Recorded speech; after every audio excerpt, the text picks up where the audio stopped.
جو لوگ اللہ کا ذکر کثرت کے ساتھ کرتے ہیں تو اللہ تعالیٰ ان کو دنیا میں بھی عزتوں سے نوازتے ہیں۔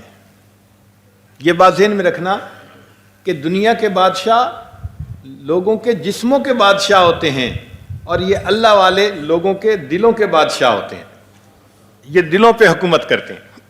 اور دوسرا فرق یہ سمجھیں کہ دنیا کے بادشاہ جب مر جاتے ہیں تو ان کی حکومتیں بھی ختم ہو جاتی ہیں، اور یہ اللہ والے دنیا سے فوت بھی ہو جاتے ہیں، ان کی حکومت لوگوں کے دلوں پر تب بھی رہتی ہے۔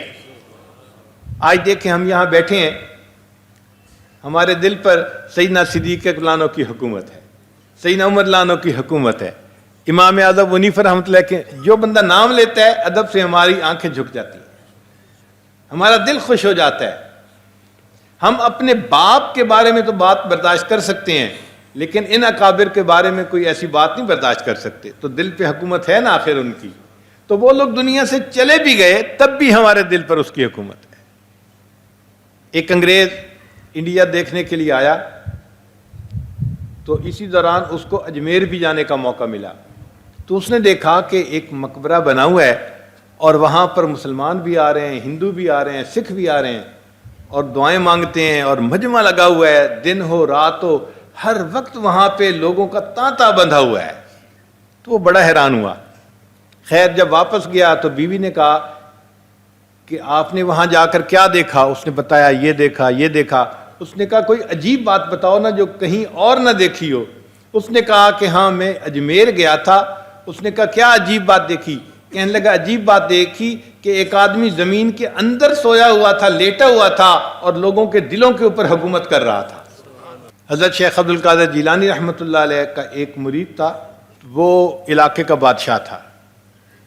اس نے دیکھا کہ حضرت کے ہاں ہزاروں لوگوں کی آمد ہے، آتے ہیں اور فیض پاتے ہیں اور جاتے ہیں، تو ان کی مہمان نوازی بھی ہے۔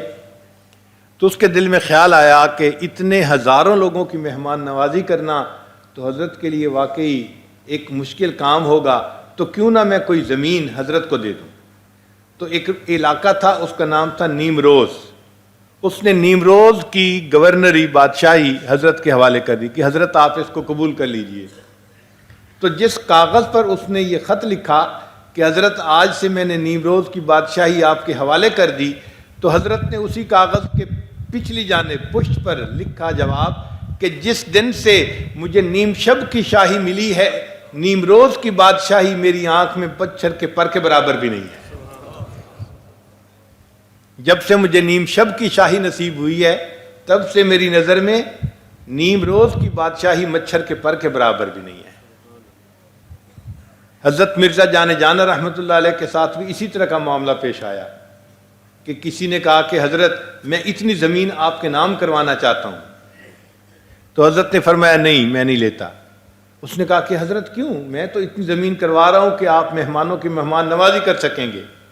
تو حضرت نے آگے سے بہت پیارا جواب دیا، فرمایا کہ دیکھو اللہ تعالیٰ نے پوری دنیا کو کہا ہے کل متاع الدنیا قلیل، کہ دنیا کی متاع قلیل ہے، تو پوری دنیا کے لیے اللہ نے قلیل کا لفظ استعمال کیا، اور اس پوری دنیا میں سے تھوڑی سی زمین آپ میرے نام کروا رہے ہو، تو اتنا اقل کوئی چیز لیتے ہوئے مجھے حیا اور شرم آتی ہے، میں نہیں لیتا۔ ان لوگوں کے دلوں میں اللہ کی جب محبت آ جاتی ہے تو ان حضرات کو دنیا کی یوں سمجھیں کہ روحانی بادشاہی نصیب ہو جاتی ہے۔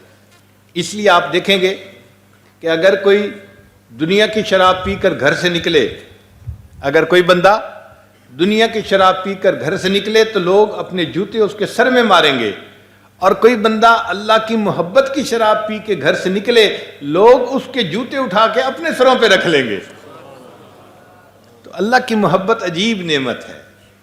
ایک مرتبہ سرہند جانے کا موقع نصیب ہوا تو میں نے ایک عجیب بات دیکھی کہ حضرت خواجہ محمد معصوم رحمۃ اللہ علیہ کا جہاں مزار ہے، ان کا جو راستہ ہے وہ ایک بڑی چوڑی سڑک جاتی ہے، کافی چوڑی سڑک، اور ان کے مزار کے قریب جا کے بالکل سڑک کے درمیان میں ایک قبر بنی ہوئی ہے۔ تو مجھے دیکھ کے بڑی حیرت ہوئی، تو میں نے جو خانقاہ کے گدی نشین تھے ان سے پوچھا کہ حضرت یہ قبر پہلے بنی ہوئی تھی بعد میں راستہ بنایا گیا، یا پہلے راستہ بنا ہوا تھا بعد میں قبر بنائی گئی؟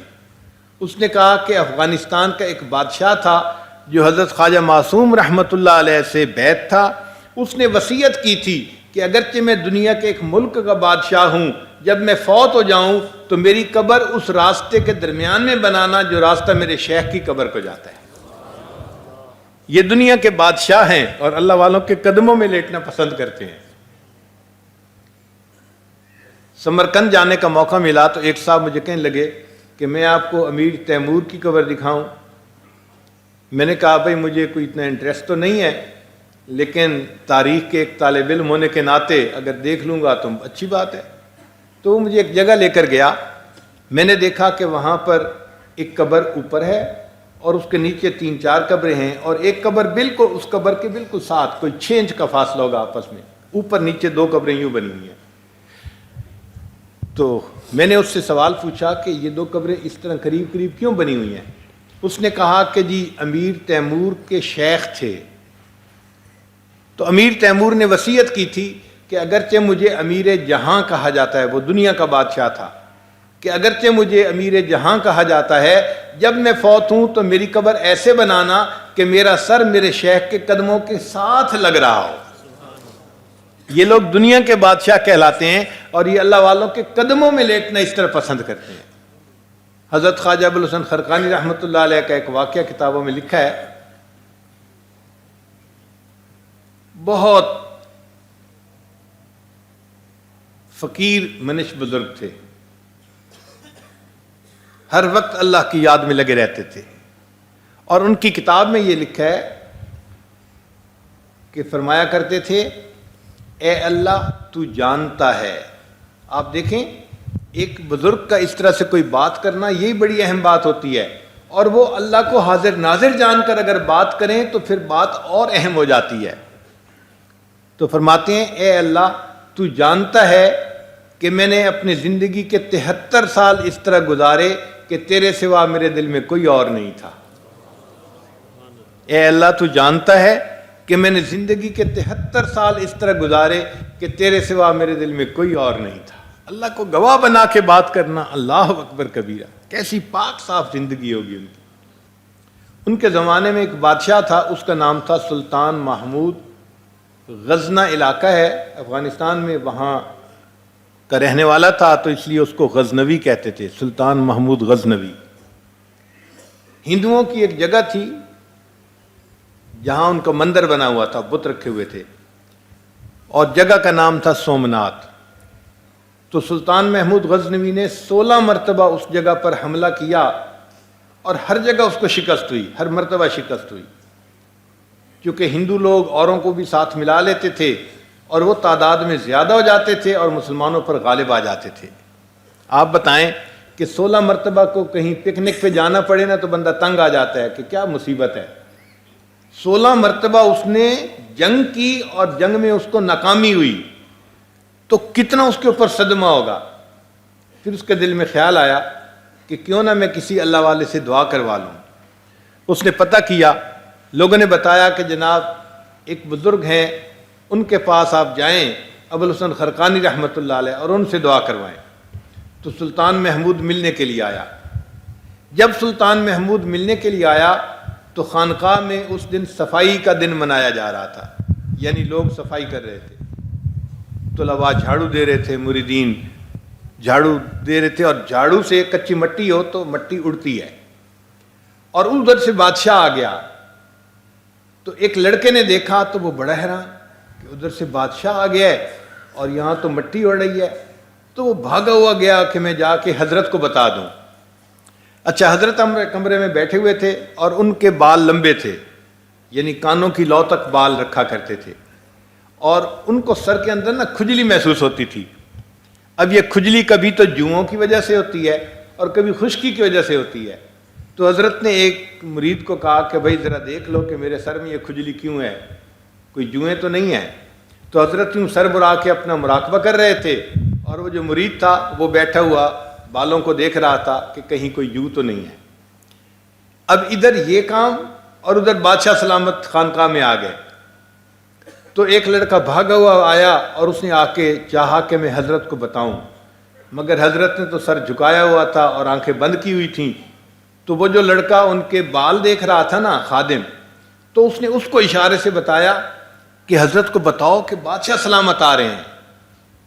تو جب اس لڑکے کو پتہ چلا نا کہ بادشاہ سلامت آ رہے ہیں تو اس نے حضرت کو یوں ہلایا، حضرت حضرت حضرت حضرت۔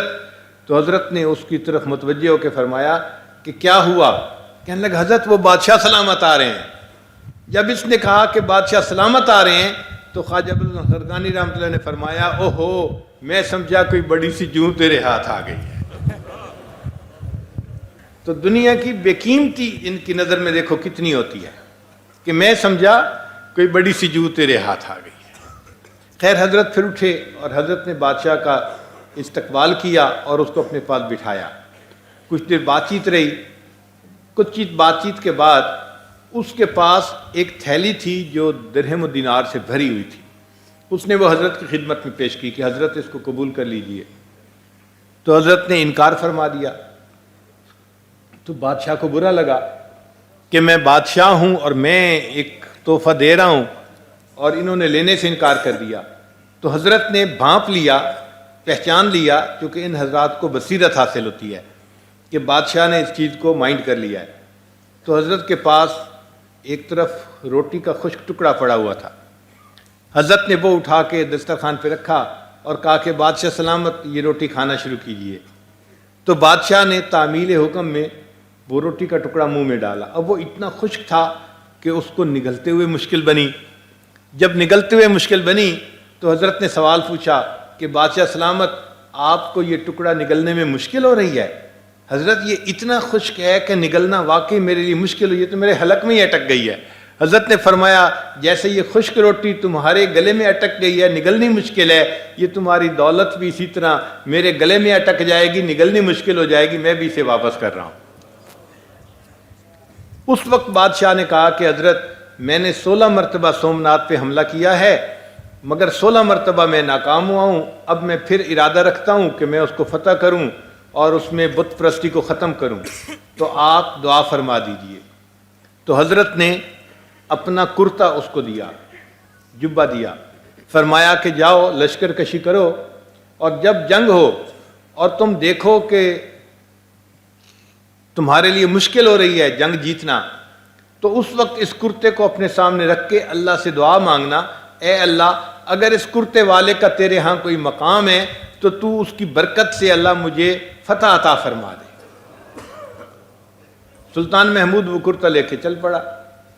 چنانچہ واپس آ کے اس نے تیاری کی اور پھر حملہ کیا۔ اب جب حملہ کیا تو کافروں نے پھر اوروں کو مدد کے لیے بلا لیا۔ اب دشمن کی تعداد بہت زیادہ تھی، مسلمان تھوڑے تھے۔ لڑائی ہوئی، مگر اس لڑائی میں مسلمان پھر کمزور پڑنے لگے۔ جب سلطان محمود نے دیکھا کہ کمزور پڑنے لگے ہیں مسلمان اور پیچھے ہٹنے لگے ہیں، تو اس نے کرتے کو سامنے رکھ کے پھر دعا مانگی کہ یا اللہ اگر اس کرتے والے کا تیرے ہاں کوئی مقام ہے تو اس کی برکت سے تو مجھے سومناتھ کا فاتح بنا دے۔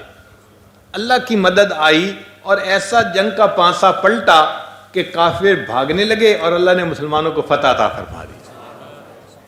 اب جب مسلمانوں نے سومناتھ کو فتح کر لیا تو بادشاہ نے حکم دیا کہ اس میں جتنے بت پڑے ہیں ان سب بتوں کو توڑ دیا جائے۔ تو ہندوؤں نے ایک پیغام والے بندے کو بھیجا کہ جی آپ بتوں کو توڑے نہیں، ہم ان بتوں کو سونے کے برابر تول کر لے لیتے ہیں، یعنی جتنا ان کا وزن ہے نا اتنا وزن سونا دے دیتے ہیں اور یہ بت ہم آپ سے لے لیتے ہیں، ان کو توڑے نہیں۔ تو سلطان محمود نے انکار کر دیا۔ کسی نے پوچھا بادشاہ سلامت وہ اس کے برابر ہم وزن سونا دے رہے تھے اور آپ نے سونا لینے سے انکار کر دیا اور کہا کہ نہیں میں تو بت کو توڑ کے رہوں گا۔ سلطان محمود نے جواب دیا کہ اگر میں ان کو سونے کے بدلے دے دیتا لوگ مجھے بت فروش تو کہا کرتے، بت شکن نہ کہتے۔ میں تو بت کو توڑنا چاہتا ہوں، اس کو بیچنا نہیں چاہتا۔ چنانچہ سلطان محمود کے حکم پہ بت کو توڑا گیا۔ اللہ کی شان دیکھیں کہ وہ بت اندر سے خالی تھے اور ان کے اندر ہیرے جواہرات پڑے ہوئے تھے، اور ان ہیرے جواہرات کی قیمت ہم وزن سونے سے بھی دگنی تھی۔ تو اللہ نے دنیا کا بھی فائدہ دے دیا اور آخرت کے اعتبار سے اس کو بھی بت شکن بنا دیا۔ سلطان محمود بڑا خوش تھا، بڑا خوش تھا۔ اس نے سوچا میں جاؤں اور خواجہ ابوالحسن خرقانی رحمۃ اللہ علیہ کو جا کر میں مبارکباد دوں اور یہ خوشخبری سناؤں۔ چنانچہ وہ خواجہ ابوالحسن خرقانی رحمۃ اللہ علیہ کے پاس آیا اور آ کر کہا کہ حضرت اللہ نے میرے اوپر رحمت فرمائی اور مجھے سومناتھ کا فاتح بنا دیا۔ تو حضرت نے اس سے کہا کہ اچھا مجھے یہ بتاؤ کہ تم نے کرتے کو رکھ کے دعا کیا مانگی تھی؟ حضرت میں نے دعا مانگی تھی یا اللہ اگر اس کرتے والے کا تیرے ہاں کوئی مقام ہے تو اس کی برکت سے مجھے سومناتھ کا فاتح بنا دے۔ فرمایا تو نے بہت سستی قیمت لگائی، اگر تم اس وقت یہ کہتے اللہ مجھے پوری دنیا کا فاتح بنا دے، اللہ تجھے پوری دنیا کا فاتح بنا دیتے۔ نہ پوچھ ان خرقہ پوشوں کی ارادت ہو تو دیکھ ان کو، یدے بیضا لیے بیٹھے ہیں اپنی آستینوں میں۔ تمنا درد دل کی ہو تو کر خدمت فقیروں کی، نہیں ملتا یہ گوہر بادشاہوں کے خزینوں میں۔ تو یہ اللہ والے دیکھنے میں فقیر منش ہوتے ہیں مگر یہ حقیقت میں دلوں کے بادشاہ ہوتے ہیں۔ اللہ کی محبت کی وجہ سے اللہ ان کو وہ مقام عطا فرما دیتا ہے۔ تو ہم بھی اللہ کے ذکر کو کثرت کے ساتھ کریں تاکہ ہمارا دل بھی اللہ کی یاد سے منور ہو جائے اور اللہ کی محبت ہمارے دلوں میں بھر جائے۔ پھر جب ہم اللہ کے سامنے پیش ہوں گے تو اللہ تعالی ہمارے ساتھ محبت کا معاملہ فرمائیں گے۔ آج اکثر بہانہ کر دیا جاتا ہے جی کہ ہمارے پاس وہ فرصت ہی نہیں ہوتی۔ بھئی بات فرصت کی نہیں ہے، اہمیت کی بات ہے۔ ہم جس کام کو اہم سمجھتے ہیں اس کے لیے ٹائم نکال لیتے ہیں۔ بیمار ہوتے ہیں، بچہ بیمار ہوتا ہے، ڈاکٹر کے پاس جانے کا ٹائم نکل آتا ہے۔ جب کوئی مقدمہ ہوتا ہے عدالت میں جانے کے لیے ٹائم نکل آتا ہے۔ شادی بیاہ کا معاملہ ہوتا ہے تو چیزوں کو خریدنے کے لیے ٹائم نکل آتا ہے۔ اگر ان کاموں کے لیے ٹائم نکل آتا ہے تو ذکر کے لیے بھی ٹائم نکل سکتا ہے اگر اس کی ہمارے دل میں اہمیت ہو۔ اہمیت نہیں ہوتی اس لیے ہم کہتے ہیں جی ہمیں تو ٹائم ہی نہیں ملتا۔ تو اس کی اہمیت دل میں بٹھا لیجئے کہ جس طرح ہمارے لیے دن میں 2 مرتبہ یا 3 مرتبہ کھانا پینا ضروری ہے، اسی طرح اللہ کی یاد میں بیٹھنا بھی ہمارے لیے ضروری ہے۔ یہ کھانا پینا ہماری جسمانی غذا ہے اور یہ ذکر کرنا ہمارے لیے روحانی غذا ہے۔ ابن تیمیہ رحمۃ اللہ کے بارے میں لکھا ہے کہ وہ فجر کی نماز پڑھا کرتے تھے، پھر اس کے بعد اشراق تک وہیں پر بیٹھ کر جو ہے ذکر کرتے رہتے تھے اور اشراق پڑھنے کے بعد اپنا درس شروع کرتے تھے۔ تو طلباء پوچھتے تھے کہ آپ کیا کرتے ہیں؟ فجر کے بعد لوگ تو چلے جاتے ہیں اپنے گھروں کو، آپ نہیں جاتے۔ انہوں نے فرمایا تم لوگ فجر میں بعد جا کے اپنے گھروں میں جسم کا ناشتہ کرتے ہو اور میں فجر کے بعد مصلی پہ بیٹھ کے روحانی ناشتہ کیا کرتا ہوں۔ تو پھر یہ ذکر انسان کے لیے روحانی غذا بن جاتا ہے۔ اللہ تعالی ہمیں بھی اس ذکر کی کثرت کی توفیق عطا فرمائے۔ حضرت سید زوار حسین شاہ رحمۃ اللہ علیہ نے ایک مرتبہ عجیب واقعہ سنایا۔ فرمانے لگے کہ ہم ایک مرتبہ کسی بزرگ کے پاس گئے، وہ بہت لمبے مراقبے کرتے تھے۔ ہم نے سنا ہوا تو تھا کہ وہ بہت لمبا مراقبہ کرتے ہیں لیکن ہمیں تجربہ نہیں تھا۔ فرماتے ہیں کہ میں اس زمانے میں اسکول میں ٹیچر تھا اور ایک اور آدمی بھی میرے ساتھ تھا۔ ہم دونوں نے مشورہ کیا تو ہم نے کہا کہ چلو بھائی چلتے ہیں۔ ہم ان کے پاس گئے، سلام کیا۔ ہم نے ٹائم دیکھا تو ہمارے پاس 3 گھنٹے اس وقت تھے۔ ہم نے کہا 3 گھنٹے بڑا ٹائم ہے، ہم ان سے مل کے چلے جائیں گے۔ جب ان سے ملے، بات چیت ہوئی تو فرمانے لگے کہ بھئی جب آپ آئے ہی ہیں تو تھوڑی دیر مراقبے ہی کرتے چلے جائیں۔ ہم نے کہا جی بہت اچھا۔ انہوں نے مراقبے میں بٹھا لیا۔ مراقبہ کرتے کرتے کرتے 1 گھنٹہ گزر گیا۔ ہم انتظار میں کہ کب مراقبہ ختم ہو۔ پھر فرماتے ہیں کہ دوسرا گھنٹہ بھی گزر گیا۔ جب 2 گھنٹے گزر گئے تب ہمارے دل میں یہ خیال آنے لگ گیا کہ ہم نے تو ڈیوٹی پہ پہنچنا ہے، پتہ نہیں یہ مراقبہ کب ختم ہوتا ہے۔ تو 2.5 گھنٹے جب گزر گئے، اب طبیعت کے اندر تھوڑا اضطراب آ گیا کہ ہم کیسے جائیں گے، اور انہوں نے ہمارے اس اضطراب کو محسوس کر لیا۔ چنانچہ کوئی 2.75 گھنٹے کے بعد انہوں نے مراقبہ ختم کیا اور فرمانے لگے بھائی جب ملنے کے لیے آیا کرو تو کچھ ذکر کے لیے ٹائم بھی لے کے آیا کرو۔ 2.75 گھنٹے کا مراقبہ کروایا اور پھر فرمایا کہ جب آیا کرو تو کچھ اپنے ذکر کے لیے وقت بھی لے کے آیا کرو۔ یہ کیسے لوگ تھے کہ ان کے لیے گھنٹوں ذکر میں بیٹھنا آسان تھا۔ چنانچہ نقشبندیہ سلسلہ کے بزرگ گزرے ہیں سید احمد بدوی رحمۃ اللہ علیہ، مصر میں تھے۔ ان کے بارے میں کتابوں میں لکھا ہے کہ یہ 40 دن کا مراقبہ کیا کرتے تھے۔ وہ کیسے کہ مراقبے میں بیٹھ جاتے تھے، پھر صرف فرض نماز کے لیے اٹھتے تھے اور فرض نماز پڑھ کے آ کے پھر مراقبے میں بیٹھ جاتے تھے، پھر اگلی فرض نماز کے لیے اٹھتے تھے اور فرض نماز کے بعد پھر مراقبے میں بیٹھ جاتے۔ 40 دن تک صرف نماز پڑھتے تھے یا مراقبہ کرتے تھے یا پھر قضاء حاجت کے لیے اٹھتے تھے، اس کے سوا کوئی کام نہیں ہوتا تھا۔ 40 دن اس طرح ذکر میں گزارا کرتے تھے۔ اللہ اکبر! چلہ تو بہت سارے لوگ کرتے ہیں، مگر وہ چلے میں تو پھر سونا بھی ہوتا ہے، آرام بھی ہوتا ہے، لیکن ان کا چلہ عجیب تھا کہ 40 دن مستقل اللہ کی یاد میں بیٹھے رہتے تھے۔ تو ان کے حالات زندگی میں لکھا ہے کہ ان کے چہرے پہ اتنا نور تھا کہ لوگ ان کا چہرہ دیکھ نہیں سکتے تھے، تو آخری عمر میں وہ اپنے چہرے کے اوپر تھوڑا کپڑا رکھا کرتے تھے کہ آنے والے لوگ چہرے کو دیکھ کر بے ہوش ہو جاتے تھے، اتنا نور ان کے چہرے پہ آ گیا تھا۔ یہ ذکر کی کثرت کی وجہ تھی کہ اللہ نے ان کے چہرے کو ایسا منور کر دیا تھا۔ تو ہم بھی اگر ذکر کی کثرت کریں تو ہماری زندگی میں برکت آئے اور ہمارے دل کے اندر جو ہے اللہ کی محبت آئے، ہماری عبادات میں جان آ جائے۔ یہ ذکر آج کے دور میں انتہائی ضروری ہے، چونکہ غفلت کا عالم ہے، جتنا زیادہ ذکر کریں گے اتنا زیادہ برکت ہو جائے گی۔ اس کی اللہ تعالیٰ سے توفیق مانگے۔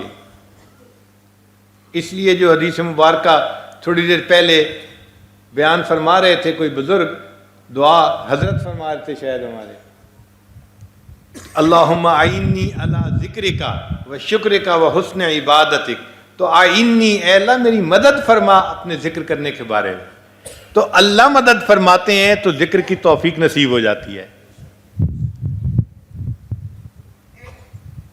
اور اس ذکر کو صرف مصلی تک نہ جوڑیں، مصلی پہ بیٹھ کے بھی کریں اور اس کے علاوہ چلتے پھرتے بھی کریں۔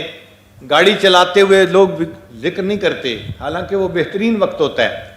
دیکھیں، آپ اگر صبح اپنے گھر سے نکلتے ہیں دفتر جانے کے لیے اور آپ کو 20 منٹ لگتے ہیں، تو یہ 20 منٹ بہترین وقت ہے ذکر کا۔ اس وقت آپ درود شریف پڑھ سکتے ہیں، استغفار پڑھتے ہیں، کلمہ طیبہ پڑھ سکتے ہیں۔ اس کے پڑھنے میں کیا رکاوٹ ہے؟ نہ اس میں آنکھیں بند کرنی پڑتی ہیں، نہ کوئی اور مسئلہ، آپ گاڑی بھی چلائیں اور ذکر بھی کریں۔ اسی طرح واپس آتے ہوئے تو 20 منٹ صبح 20 منٹ شام اگر آپ ذکر کرتے جائیں تو 40 منٹ کا ذکر تو یہ ہو گیا، باقی اس کے علاوہ ہوگا۔ تو یہ کیسے کہہ سکتے ہیں جی کہ ہمیں تو ٹائم ہی نہیں ملتا؟ ٹائم تو بہت ہوتا ہے ہمارے پاس، ہمارے اندر اس کی اہمیت نہیں، جس کی وجہ سے ہمیں یاد ہی نہیں ہوتا کہ ہم نے ذکر بھی کرنا ہے یا نہیں کرنا۔ اگر ذکر کی کثرت کریں گے تو اللہ تعالیٰ کی جو ہے محبت ہمیں نصیب ہوگی۔ ذکر سے ذات کی محبت نصیب ہوتی ہے، یہ پکی بات رکھیے۔ ذکر سے ذات کی محبت نصیب ہوتی ہے۔ کسی چیز کا تذکرہ کر دیا جائے اس کی محبت دل میں آ جاتی ہے۔ ابھی آپ کے سامنے آئس کریم کا تذکرہ شروع کر دیں تو آپ کے دل میں چاہت ہو جائے گی کہ میں بھی آئس کریم کھاؤں گا۔ تو دیکھو تذکرہ سے دل میں چاہت پیدا ہوئی نا اس کی۔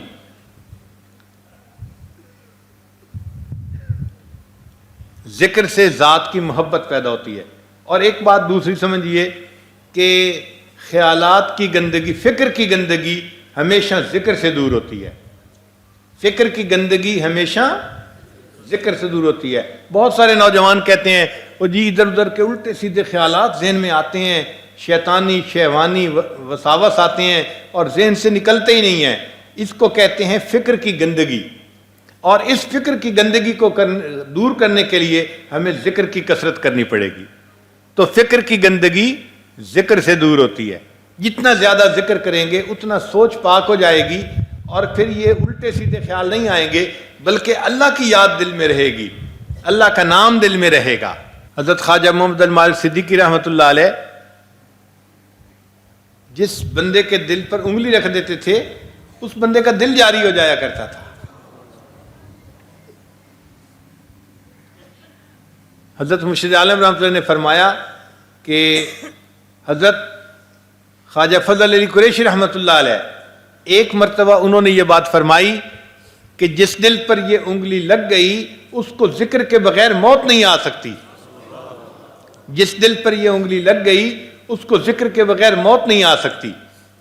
تو ایک مرتبہ میں نے اپنے مرشد عالم رحمۃ اللہ کی خدمت میں عرض کیا کہ حضرت میں کم عمر بھی ہوں اور کم علم بھی ہوں، مجھے کچھ باتیں سمجھ میں نہیں آتی، اگر آپ اجازت دیں تو میں آپ سے پوچھ لیا کریں۔ تو حضرت مسکرا پڑے، فرمان لگے ہاں پوچھو۔ میں نے کہا کہ حضرت یہ جو بات ہے کہ جس دل پر یہ انگلی لگ گئی اس کو ذکر کے بغیر موت نہیں آ سکتی، یہ تو میری کم عقل میں ایک دعویٰ بنتا ہے، اور اللہ والے تو دعویٰ نہیں کرتے، تو یہ کیسی بات ہے؟ تو حضرت فرمانے لگے کہ یہ دعویٰ نہیں ہے، یہ حقیقت ہے جو انہوں نے بتائی ہے۔ پھر حضرت نے فرمایا کہ اصل وجہ یہ ہے کہ جب وہ دل پر انگلی رکھ کے اللہ کہا کرتے تھے تو مرید کے دل میں، سالک کے دل میں اللہ کی محبت آ جاتی تھی، نور آ جاتا تھا۔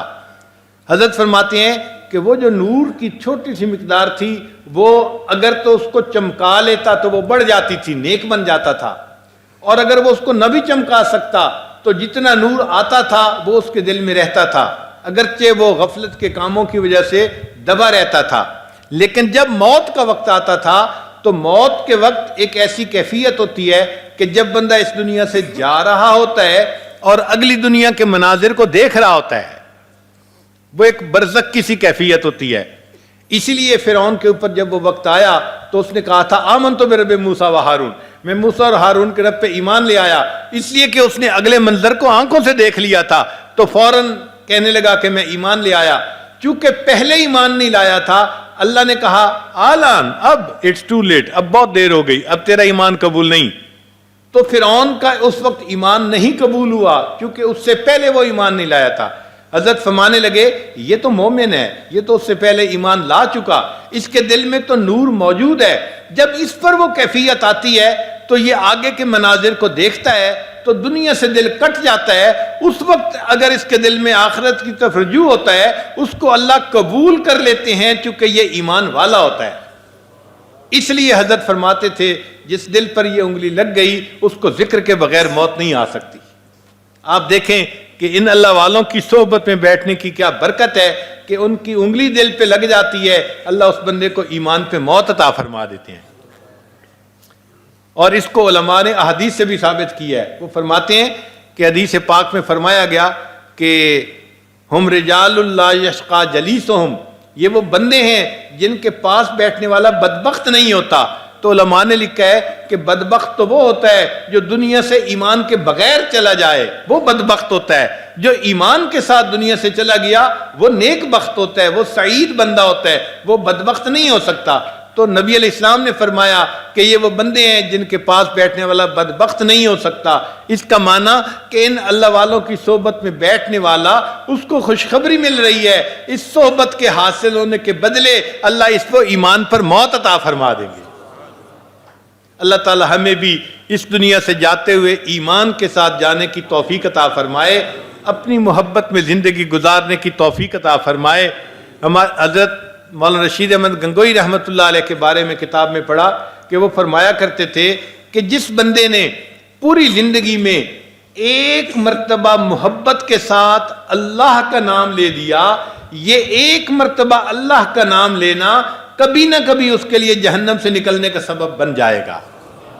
ایک مرتبہ جس نے پوری زندگی میں اللہ کا نام محبت سے لیا، محبت کے ساتھ جس نے اللہ کا نام کہا، ایک مرتبہ فرمایا کرتے تھے کہ یہ ایک مرتبہ اللہ کا نام لینا اس کے لیے کبھی نہ کبھی جہنم سے نکلنے کا سبب بن جائے گا۔ اور جو اللہ سے محبت کرنے والے ہوں گے ان کے بارے میں کتابوں میں لکھا ہے اللہ تعالیٰ قیامت کے دن ان کا حساب کتاب نہیں لے گا۔ امام غزالی رحمۃ اللہ نے اپنی کتاب میں لکھا ہے کہ اعلان ہوگا کہ اللہ سے محبت کرنے والے لوگ کہاں ہیں، وہ کھڑے ہو جائیں گے، اللہ ان کو فرمائیں گے تم میرے عرش کے قریب ہو جاؤ، تو وہ عرش کے قریب ہوں گے۔ امام غزالی رحمۃ اللہ فرماتے ہیں کہ اگر کسی اس بندے کے راستے میں ابراہیم خلیل اللہ بھی کھڑے ہوں گے تو وہ بھی ہٹ جائیں گے اور اس کو راستہ دیں گے کہ یہ اللہ کے قریب ہو جائے۔ جب وہ سب اللہ کے قریب ہو جائیں گے اللہ فرمائیں گے کہ تم نے میری محبت میں زندگی گزاری، اب تمہارا حساب لیتے ہوئے مجھے حیا آتی ہے، جاؤ بلا حساب جنت داخل ہو جاؤ۔ بلے شاہ رحمۃ اللہ علیہ ایک مجذوب بزرگ گزرے ہیں لیکن ان کے اشعار عجیب تھے۔ مقامی زبان میں انہوں نے اشعار کہے، فرماتے ہیں کورے کاغذ کتاب نہ ہوندے. کورے کاغذ، اگر کوئی سادہ کاغذ لے کے اس کی کتاب جلد بنا دے تو اس کو کتاب تو نہیں نہ کہیں گے، وہ تو خالی کاغذ ہیں. تو فرماتے تھے کورے کاغذ کتاب نہ ہوندے تے سارے پھول گلاب نہ ہوندے. ہر پھول گلاب کا پھول نہیں ہوتا. کورے کاغذ کتاب نہ ہوندے تے سارے پھول گلاب نہ ہوندے تے جے کر یاری لائیے بلیا تے یاراں نال حساب نہ ہوندے. اور اے بلے شاہ اگر یاری لگاؤ تو پھر یاروں سے حساب نہیں ہوا کرتے. جو بندہ اللہ سے یاری دنیا میں لگائے گا اللہ تعالیٰ پھر قیامت کے دن اس کا حساب نہیں لے گا، بلا حساب اس کو جنت عطا فرما دے گا. وآخر دعوانا ان الحمد للہ رب العالمین.